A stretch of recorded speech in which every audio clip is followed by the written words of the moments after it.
Hare Krishna, boa tarde. Então nós vamos ter uma aula do Bhagavad Gita, capítulo 6, verso 12. Então eu só vou cantar já errada para a gente começar.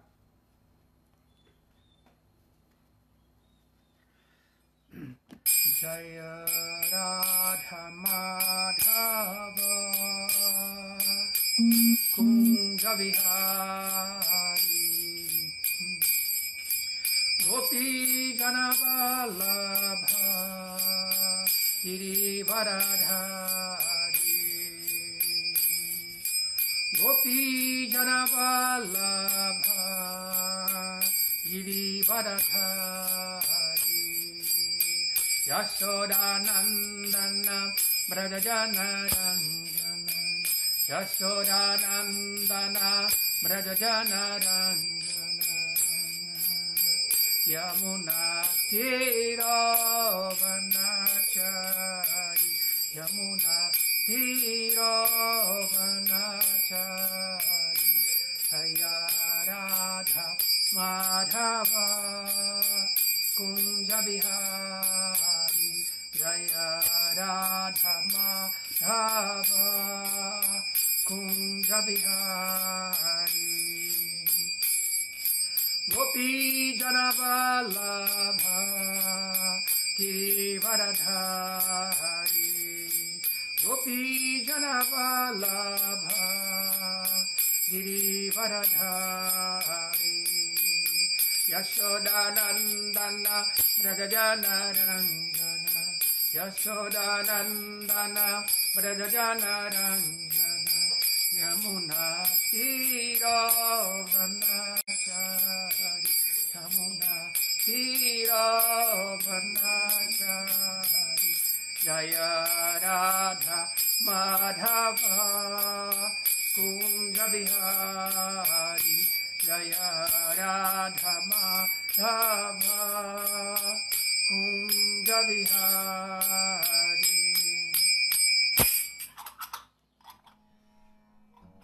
Então, lendo do Srimad Bhagavad Gita, tá? Verso 2 do capítulo 6. Tá? Sankhya Yoga, não? Então, Om Namo Bhagavate Vasudevaya Om Namo Bhagavate Vasudevaya Om Namo Bhagavate Vasudevaya.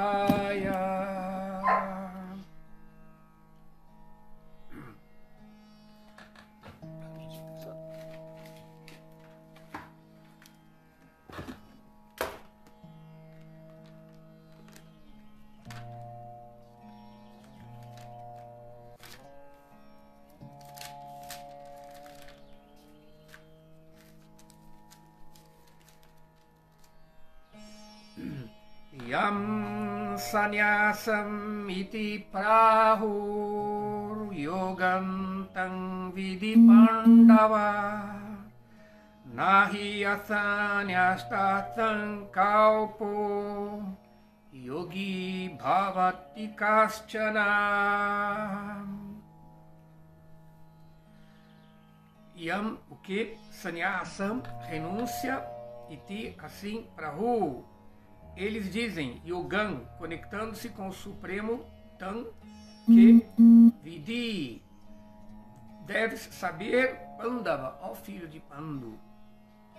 Na, nunca, ri, certamente, Asanyasta, sem abandonando. Sankalpa, determinação. Yogi, um místico transcendentalista. Bhavati, torna-se Kaschana, qualquer um. Tradução: o que é chamado renúncia, deves saber que é o mesmo que yoga, ou conectar-se com o Supremo. Ó filho de Pandu, pois uma pessoa nunca pode tornar-se um yogi, a menos que ele renuncie o desejo de gratificação dos sentidos.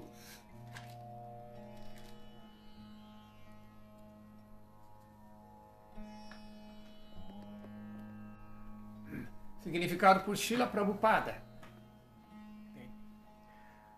Verdadeira Sannyasi Yoga ou Bhakti significa que uma pessoa deve saber a sua posição constitucional como uma entidade viva e agir de acordo. A entidade viva não tem uma identidade independente separada.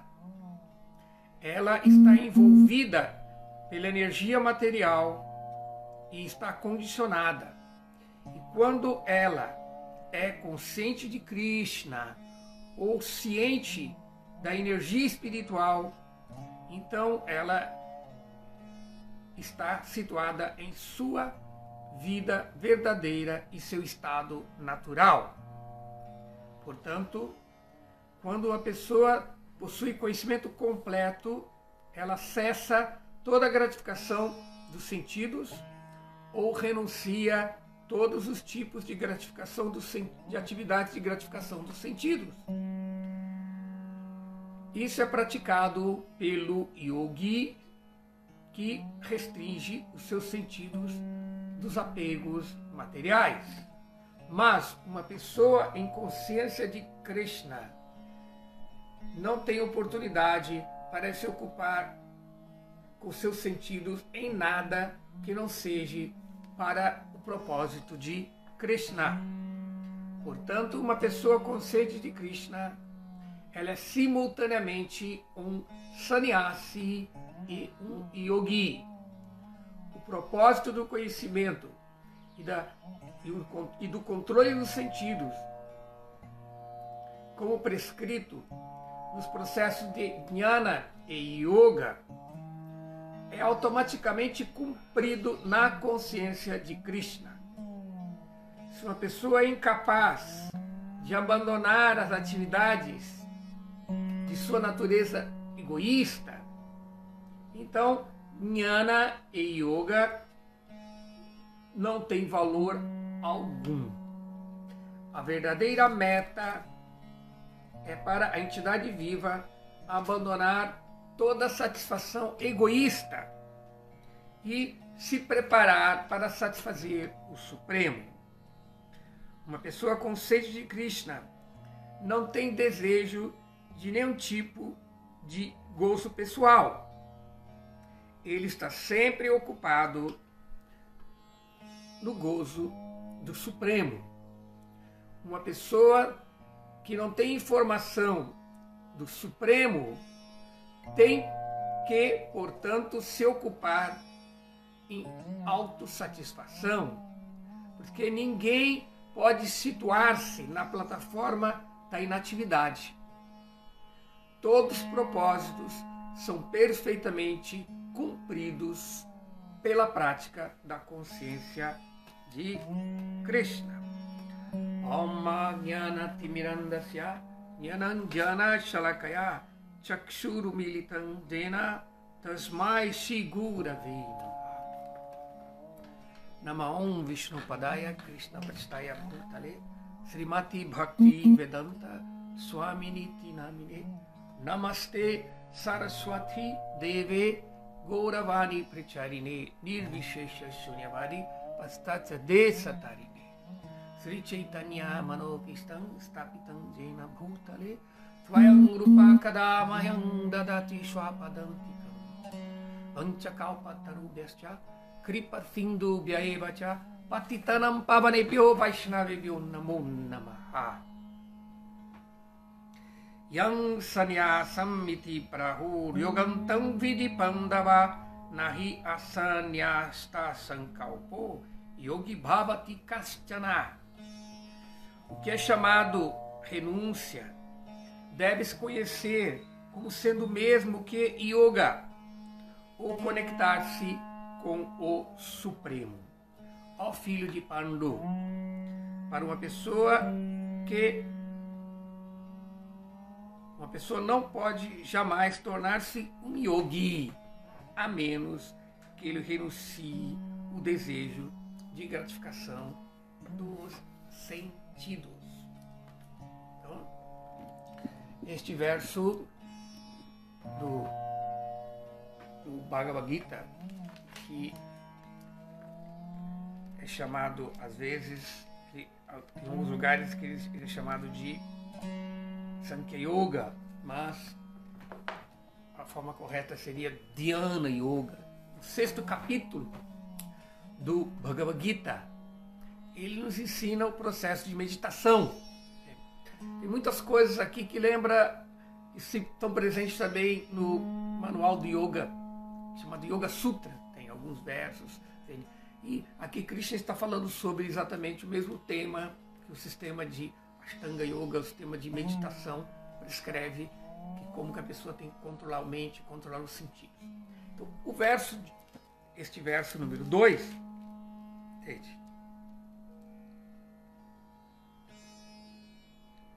começa complementando o que foi falado no primeiro verso, onde Krishna fala que se uma pessoa é incapaz de se desapegar dos frutos do seu trabalho e trabalha como se fosse obrigado na hora renunciada da vida, ele é o verdadeiro yogi. Então, e o verso de hoje vai explicar isso exatamente, dizendo que sannyasi, yoga, é a mesma coisa. O que é sannyasa? Aqui no sentido de sannyasa significa a consequência de jnana. O primeiro passo na autorrealização é entender que eu não sou o corpo material, mas eu sou uma alma espiritual eterna. Então, este conhecimento é aquele conhecimento que purifica a nossa consciência e permite que nós possamos nos desapegar. Essa palavra desapego, que é exatamente a característica de sannyasa. Sannyasa também significa vairagya de uma forma, não significa o prefixo vai significa ausência e raga. Raga é paixão. A palavra vairagya, que nós trazemos como renúncia, ela é despaixão, ou seja, ausência de paixão, ausência de desejo material. Então, e portanto, aqui no verso, Krishna está dizendo que para que a pessoa seja um yogi, ela tem que ser um sannyasi. Ou seja, se nós vamos analisar o que significa renunciar o mundo, renunciar o mundo é aquele conhecimento que nos dá o desapego, porque ele mostra que nós não somos o corpo material. E, portanto, é uma perda de tempo nos apegarmos àquilo que nós não somos. Essa é a tônica. Então, é o primeiro passo na autorrealização. Srila Prabhupada fala, entender isso permite que nós possamos entrar na vida espiritual. O yoga, nesse sentido, yogi, como aquele que medita, ele tem que vir em consequência deste conhecimento espiritual que nos torna um sannyasi. Então, na verdade, sannyasa não é apenas uma ordem, um dos varnas, entende? Uma das classificações da sociedade,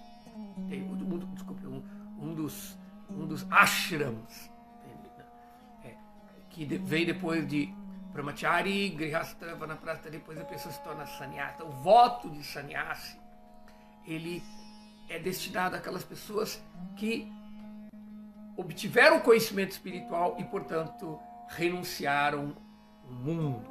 Mas não adianta nada renúncia artificial, como Krishna fica no Bhagavad Gita.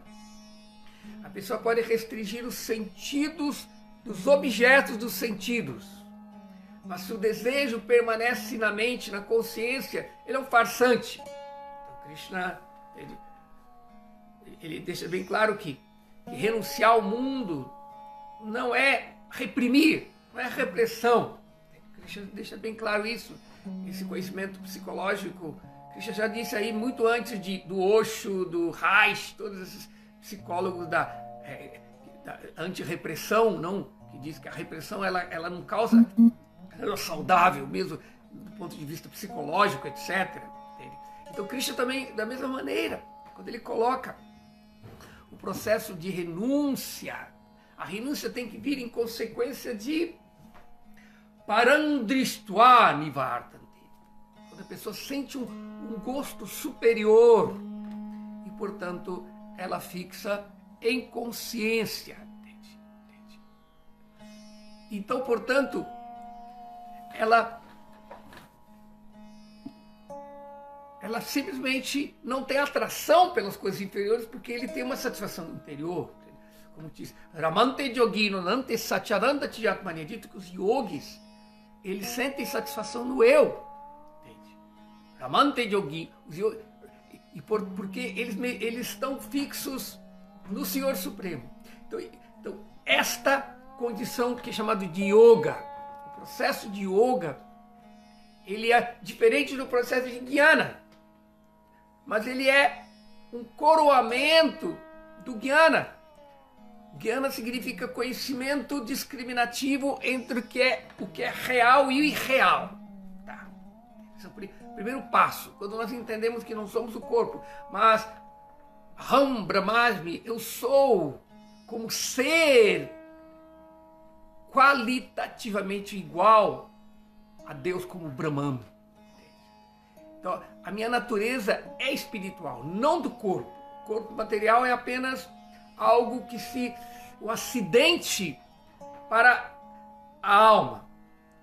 Então, portanto, se nós nos apegamos tudo a esse corpo e tudo aquilo que está agregado ao corpo, nós estamos iludidos. E, portanto, essa pessoa fica presa no caminho de karma. Dependendo do tipo de associação que ela tem com os modos da natureza material, ela é impelida a agir proporcionalmente e, portanto, ela se envolve em samsara, o ciclo de nascimentos e morte. Mas quando a pessoa tem esse conhecimento espiritual, de que eu não sou o corpo, sou uma alma espiritual eterna, aí ele está preparado para ser um yogi. Então, portanto, yoga e renúncia, ele vem como consequência. O grande problema é que algumas pessoas chegam na condição de sannyasi e pensam que isso já é suficiente para ela se libertar. Isso não leva à libertação que tem a ver com a natureza plena da alma. Pode até ser que esse tipo de libertação baseada só no conhecimento do Brahman, do eu sou, do ser, tire a pessoa do ciclo de nascimento e morte, mas não permite que ela entre na realidade espiritual, na dimensão espiritual. O que vai acontecer é que em yoga, o primeiro passo do yoga, ou melhor, o primeiro passo na vida espiritual é entender que eu não sou esse corpo, sou alma espiritual, que é exatamente aquilo que é o yoga, ou melhor, o sannyasi na consciência. Não ter o apego às coisas deste mundo, mas aí nós temos que fazer um mergulho interior. Portanto, o yogi é que ele vai fazer. O processo de yoga, da meditação, começa com a purificação da consciência. Tirar a influência daquilo que é causado pelos modos da natureza material, que me permite, que me impele a querer desfrutar desse mundo material e me desfrutar e desapegar e ter aversão, porque a consequência do apego e aversão ela é o mesmo lado da mesma moeda. A pessoa vai ficar que nem assim, para cima e para baixo. Então, o primeiro passo na autorrealização leva ao segundo passo, que é purificar a consciência desses modos da natureza material que são responsáveis por manter o processo de nascimentos e mortes, de apego neste mundo. É o processo de purificar completamente a consciência que começa no yoga. Por isso que aquelas pessoas que praticam yoga, especialmente o lado superior do yoga, que é a meditação, elas veem que yoga é definido logo por Patanjali como Yoga Chitta Vritti Niroga, purificar a mente das influências, os vrittis da natureza material. Então o yogi, o que ele faz? Ele purifica a consciência e aí ele pode ver Paramatma.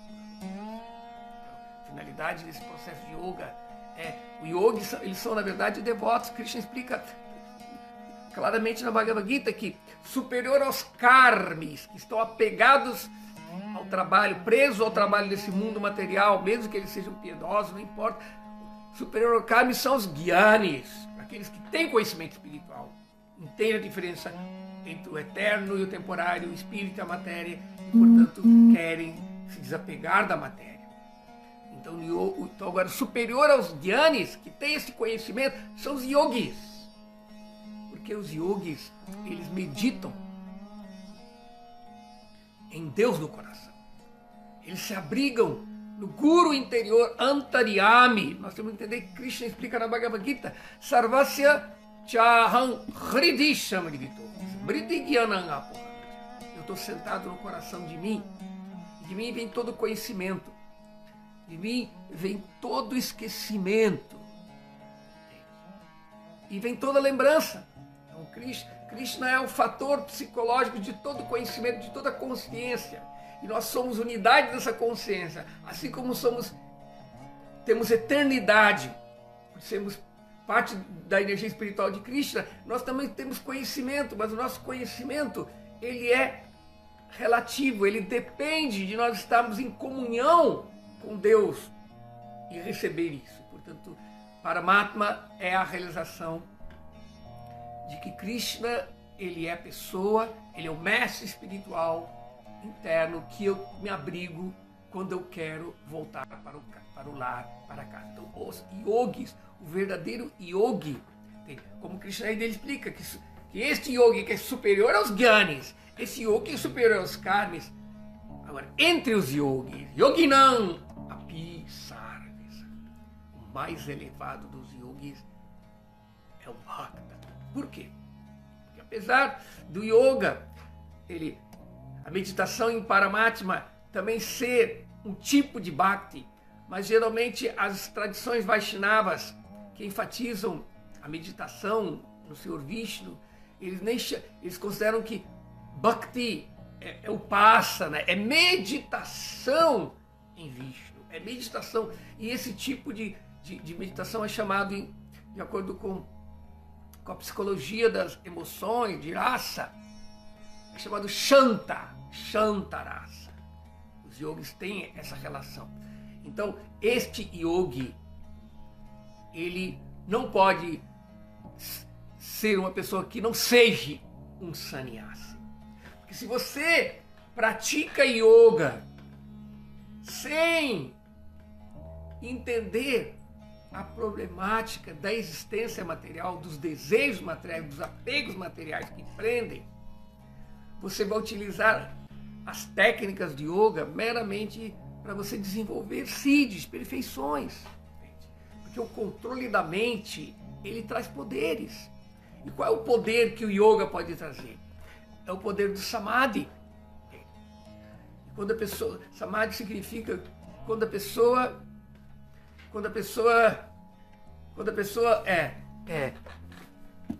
medita e entra em comunhão com alguma coisa, ela adquire as qualidades daquela coisa. Então, quando você utiliza o yoga para meditar nas coisas deste mundo, existem yogas que não são sannyasis. Alguns yogas falam, não, o meu yoga ele tem meditação, é o segredo, mas não tem essas coisas de yamas e niyamas, regras e regulações, não, isso não é importante. O meu yoga é um yoga mais progressivo, mais liberal. Entende? Então, essas pessoas buscam o yoga como magia apenas. Como os grandes asuras, Hiranyakashipu, nós vemos na página do Srimad Bhagavatam o caso de muitos asuras que praticaram o sistema de yoga.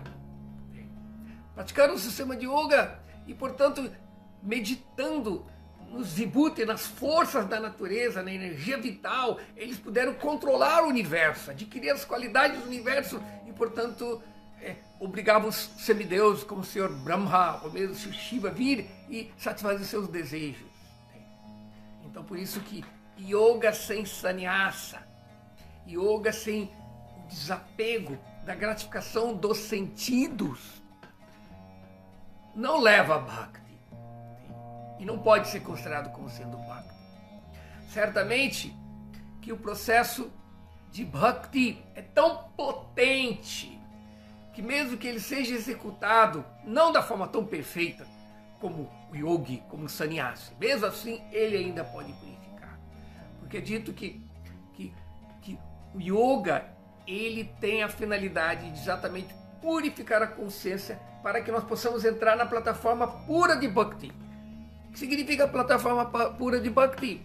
Quando Deus se manifesta, quando Deus entra na nossa consciência.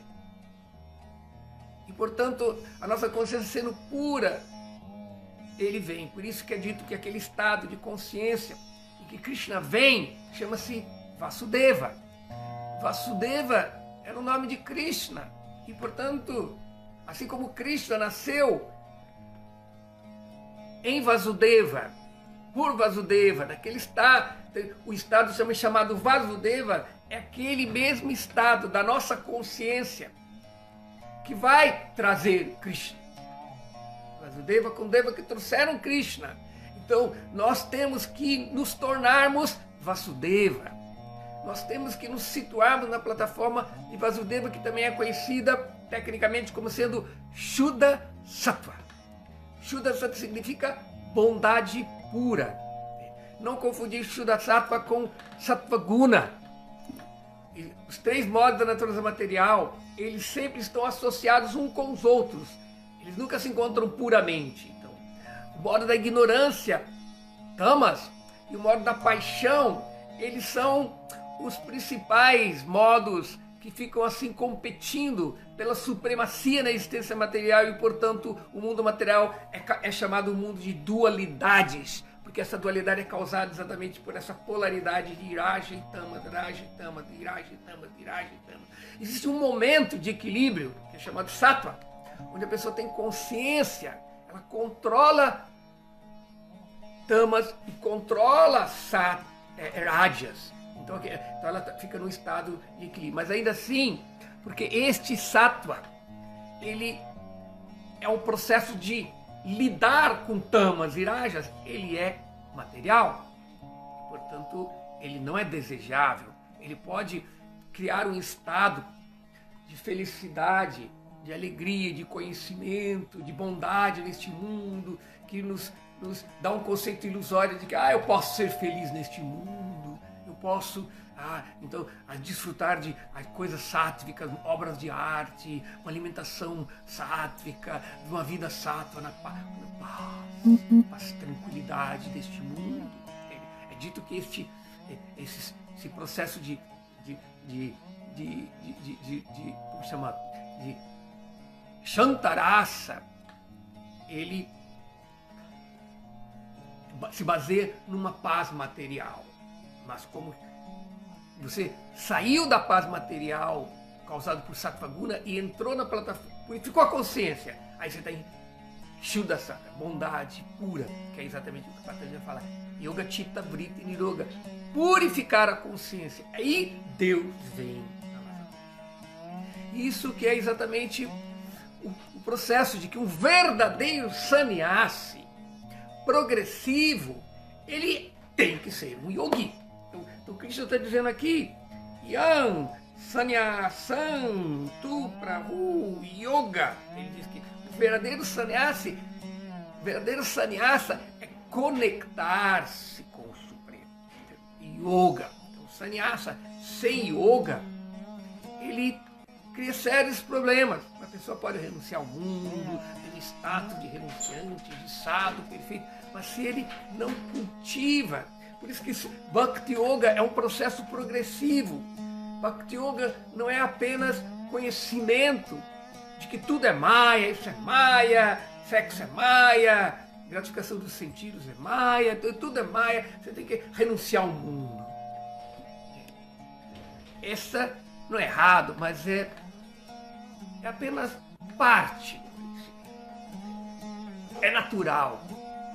O apego, que o desapego, a renúncia, vem em conhecimento, vem em consequência do conhecimento. Mas se você fica só ali, a pessoa, mais cedo ou mais tarde, ela de novo vai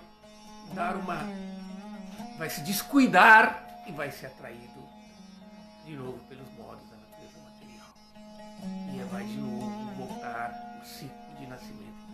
Então, o processo da consciência de Krishna, como eu sempre falo, ninguém se torna devoto meramente por conhecimento. Podemos conhecer, ter conhecimento espiritual de Krishna, eu não tenho conhecimento espiritual de que eu não sou, mas nós temos que entrar no lado introspectivo da consciência de Krishna. Isso é yoga. Yoga significa meditar.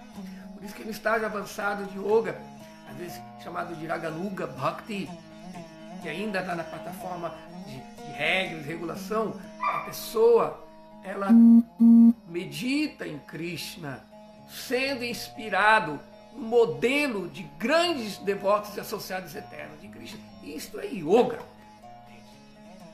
Vai de regras e regulações significa servir a Krishna com o corpo. Agora, meditar em Krishna, nos passatempos de Krishna, na lila de Krishna, nas atividades de Krishna, isso é o verdadeiro yoga.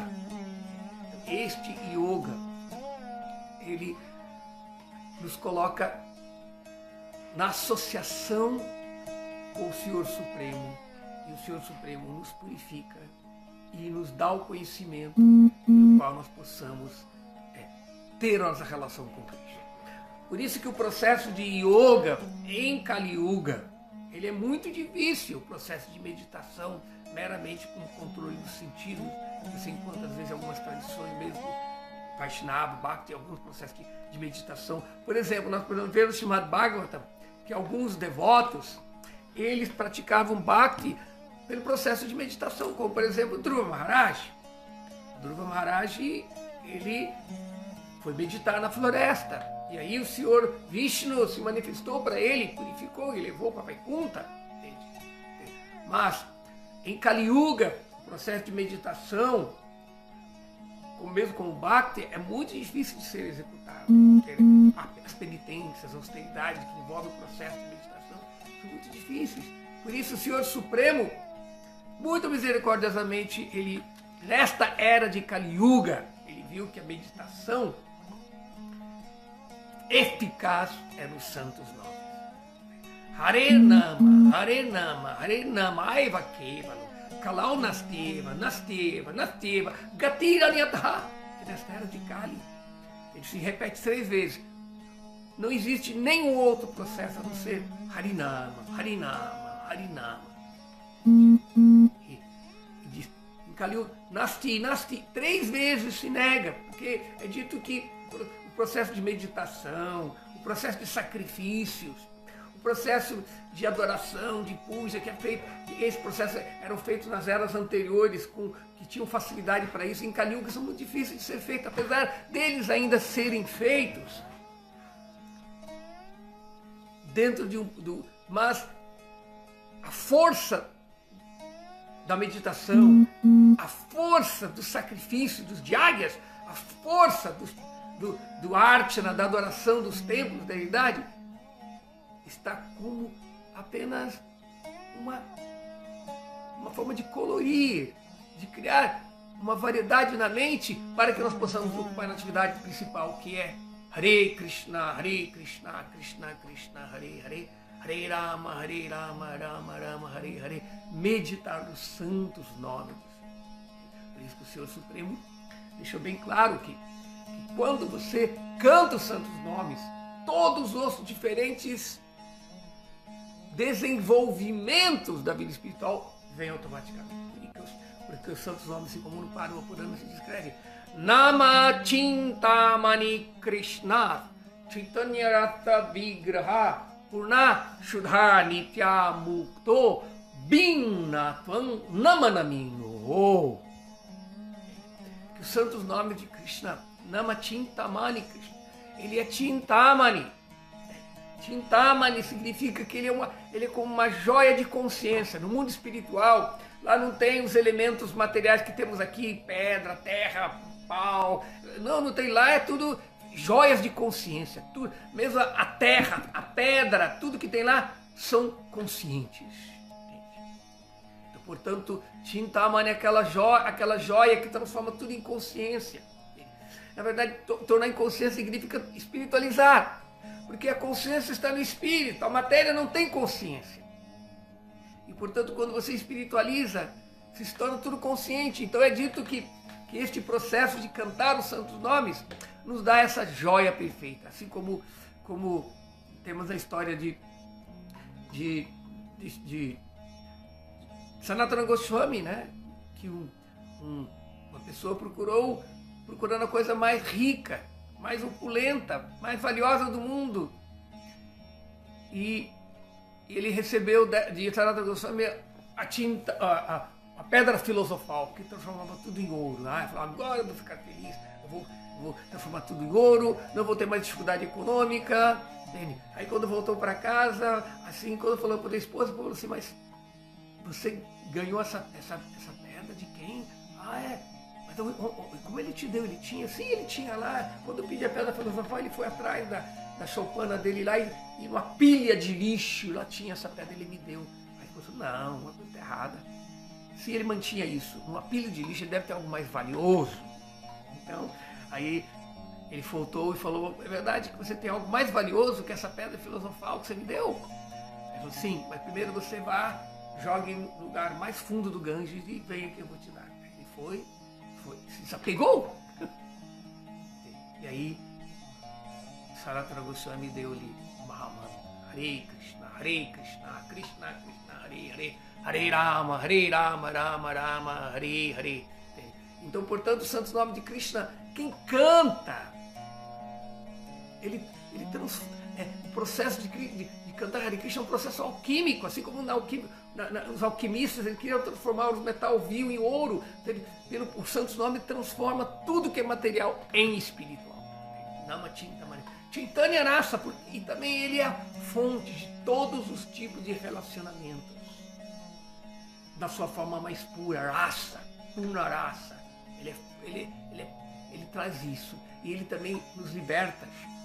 Nitya Mukta. Ele é Shuddha, ele é puro.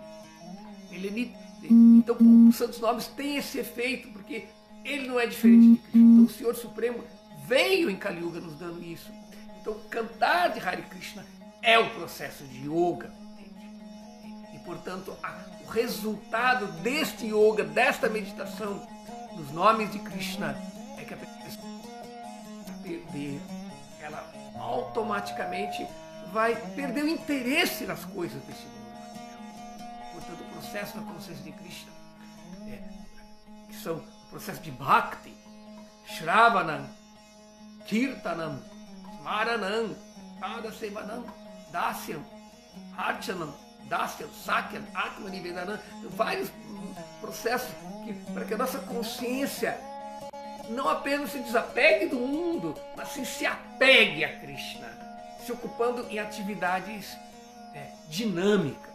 Então, portanto, Rishikena Rishikesha Sevana Bhakti Ruchati. Por isso, as escrituras mostram que Bhakti é ocupar os sentidos a serviço do mestre dos sentidos.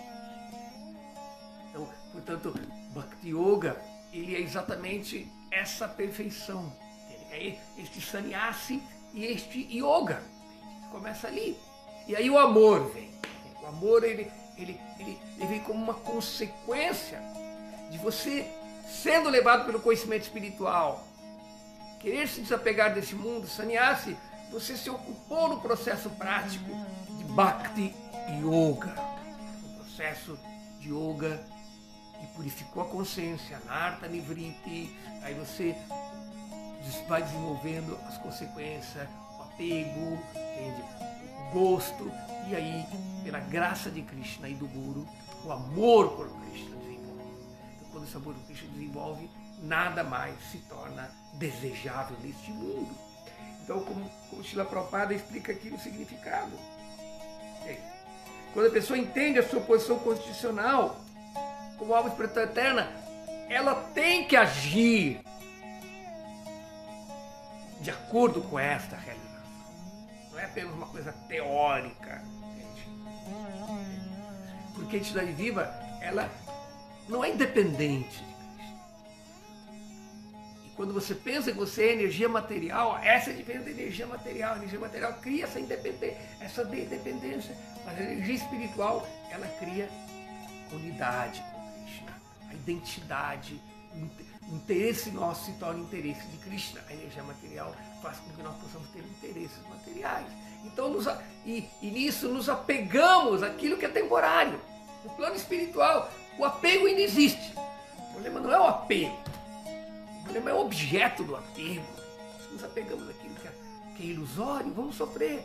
Mas se nos apegamos àquilo que é real, aí nos citamos na nossa posição de bem-aventurança. Então, o apego a Krishna. Por isso que o princípio da consciência de Krishna é uma substituição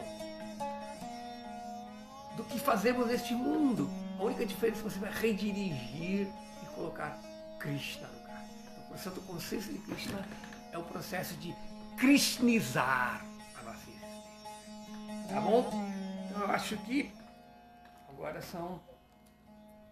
nós podemos deixar uns 15 minutinhos de perguntas, porque a aula acaba às 5 horas, né? Então nós vamos ver se tem... Deixa eu só um minutinho, só confirmar. Então vamos ver se alguém temos algumas perguntas. Tem bastante gente assistindo a aula, né? Vamos ver se alguém fez perguntas. Então nós temos aqui do Prabhu Bhakta Jordão, ele fez uma pergunta, né? Tá aqui. Então vamos lá. Se uma pessoa ocupa todos os seus sentidos para o único propósito de Shri Krishna, isso não seria uma outra forma de anular a dita individualidade como ser espiritual eterno?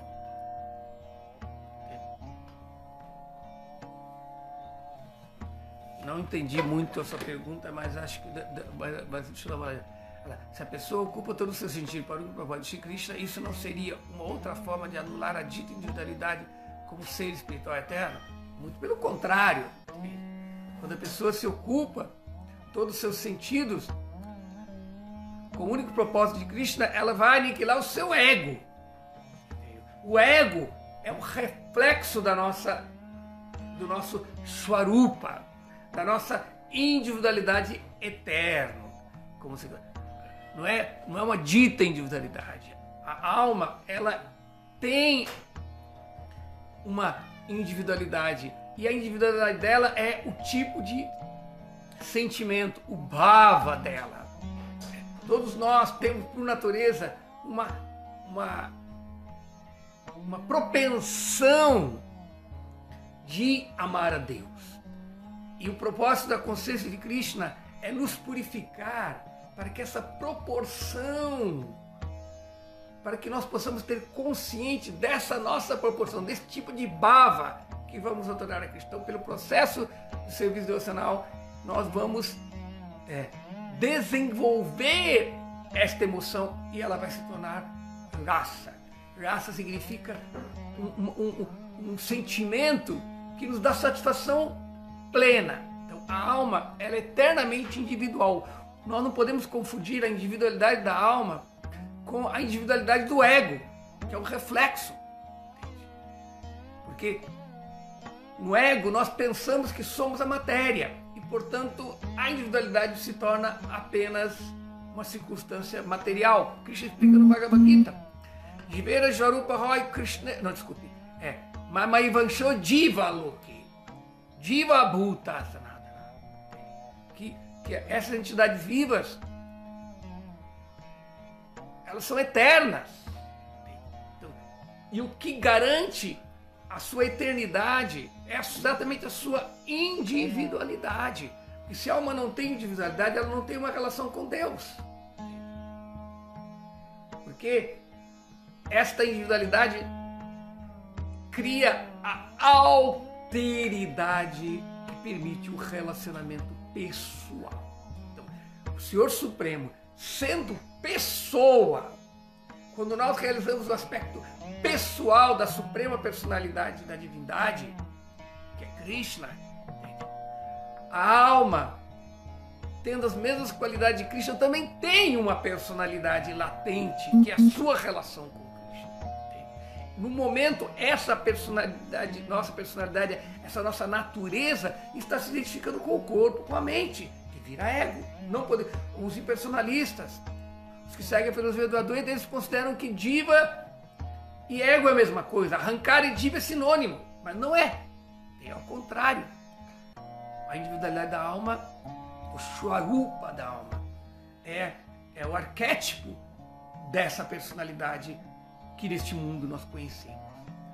Então, a filosofia Vaishnava, que Krishna ensina no Bhagavad Gita, ele deixa bem claro a diferença entre a alma e Deus. Está claro? Então, entender a nossa natureza espiritual como ser eterno não anula a nossa individualidade. Ao contrário, entende? Ele apenas nos dá o processo de aquilo que vai tornar a diferença, aquilo que vai mudar do plano material ao plano espiritual. Você vai sair do reflexo para a realidade arquetípica. Tá claro? Então, acho que deve ter respondido essa pergunta. Agora temos uma outra pergunta mais Tem umas duas perguntas aqui. O Sidney Domingues, né? Haribol, frequentei na Barra da Tijuca. Bem, ele não fez perguntas. Então, vou passar agora pro... Oi, Sidney, eu lembro de você sim. Agora, o Anassara Nati Romero. Não, desculpa. Ana Sara Nati Romero. Desculpe meu português, sou espanholada, não entendi a diferença entre a renúncia dos sentidos e uma renúncia maior de que você fala. A renúncia dos sentidos, ela pode apenas ser uma repressão. Significa, eu posso simplesmente não satisfazer os desejos de meus sentidos. Isso é a renúncia de sentido. Mas quando eu desenvolvo um gosto superior, quando eu estou me ocupado em satisfação... Vou dar um exemplo.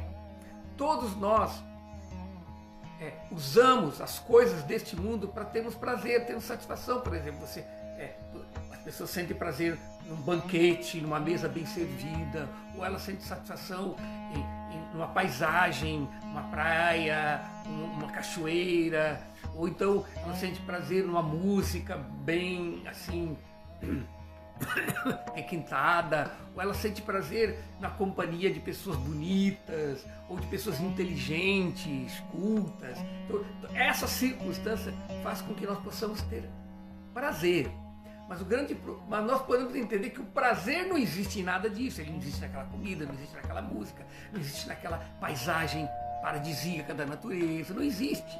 Porque se não tiver ninguém ali, ninguém vai sentir prazer. Prazer não vai. A mesa sem ninguém para comer não tem prazer. Uma pessoa inteligente, uma pessoa bonita, sozinha, não dá prazer a ninguém. Então esses objetos, essa circunstância simplesmente estimula o nosso prazer. Ali não tem prazer. Neste mundo não tem prazer. Nós pensamos que tem prazer porque a alma é plena de felicidade. Então ela pensa que aquilo vai dar prazer, mas essas coisas todas não permanecem. Elas são temporárias. E a alma eterna, ela precisa ter prazer em algo eterno. E portanto, os yogis, eles não dependem, porque depender das coisas materiais significa se apegar. E o preço do apego às coisas materiais, às coisas temporárias, é o sofrimento. Porque a alma ela anseia por algo eterno, agora ela está presa em algo temporário, então ela vai sofrer. Agora os yogis, os grandes devotos, eles sentem prazer no eu. Entende? Não depende, porque o prazer está dentro de cada um de nós. A nossa natureza de almas eternas, somos eternos, somos temos consciência e também temos prazer natural, inerente em todos nós. Então, portanto, o desapego das coisas materiais, mas ainda a expectativa de ter prazer neste mundo, é uma enganação. Agora, quando você chama-se yukta vairagya, quando você utiliza as coisas deste mundo para Deus, apesar das coisas ainda serem temporárias, apesar das atividades serem temporárias como as outras, o propósito não é temporário, o propósito é eterno. Portanto, o resultado é eterno. Entende? O problema é que quando nós utilizamos as coisas desse mundo para um propósito que é temporário, então, isso é o sofrimento. Então, o devoto, o conhecimento espiritual é para dar esse apego, para gerar o desapego dessa circunstância, mas nos apegarmos à atividade real e eterna. Este apego é o verdadeiro desapego. Este yoga é o verdadeiro sannyasa. O sannyasa é um estado de consciência, não é apenas um estado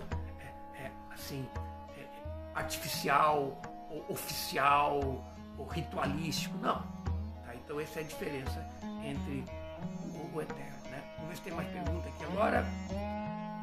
Da André Apa. Quando o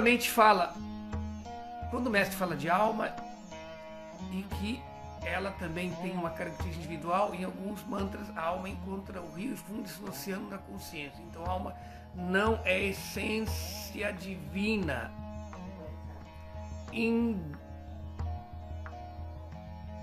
individualizada quando reflete ou fica, mas enquanto encontra o eterno se funde. Tá. Isso é apenas parcialmente verdade. É dito que todos nós somos partes eternas de Deus. Se nós meditamos apenas nessa unidade do ser, perdemos a nossa individualidade e nos fundimos, assim como a gota d'água se funde no oceano. Isso é um tipo de libertação, que chama libertação Sayudhya Mukti, libertação pessoal. Mas, quando nós vamos além disso, e sabemos da nossa relação com o Senhor Supremo, a individualidade se manifesta. Vou dar um exemplo. A alma, por natureza, ela tem uma individualidade que está aí manifesta e está refletida no ego. Tá.